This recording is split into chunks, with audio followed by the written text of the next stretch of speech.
Il n'y a aucun précédent d'une première dame parmi les diverses femmes honorables de Dieu dans les Écritures, que ce soit dans l'Ancien ou le Nouveau Testament. Par exemple, la femme de Noé n'a jamais été consultée par Dieu concernant la construction de l'arche.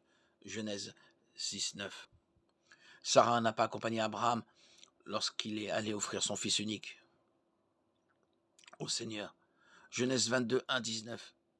Même si elle a prouvé sa grande intégrité, sa loyauté n'a jamais été désignée par un autre titre que celui d'épouse de David. Même l'épouse de l'apôtre Paul n'est mentionnée qu'indirectement dans les Écritures, par le biais d'une référence à la belle-mère de Pierre. Matthieu 8, 14, 15.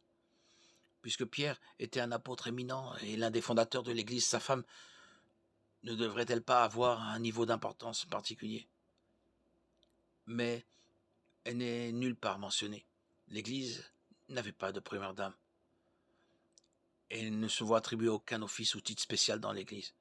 Cette vérité inclut la dame élue à laquelle Jean écrit sa deuxième lettre, de Jean 1, 1. Et une deuxième femme qu'il appelle sa sœur élue, de Jean 1, 13. Ces femmes élues ne sont pas désignées par un titre ou une fonction quelconque.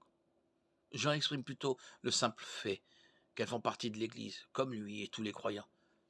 Ces femmes sont appelées élues parce qu'elles croient en Jésus comme Seigneur et Sauveur et qu'elles ont été choisies par Dieu depuis la fondation du monde. Éphésiens 1, 4.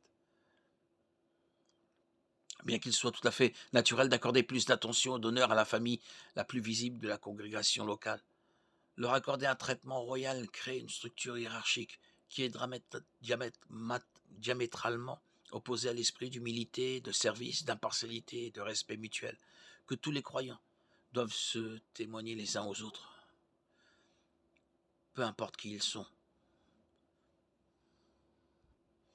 Luc 6, 31, Romains 11, 18, Éphésiens 4, 1, 25, Hébreux 13, 16.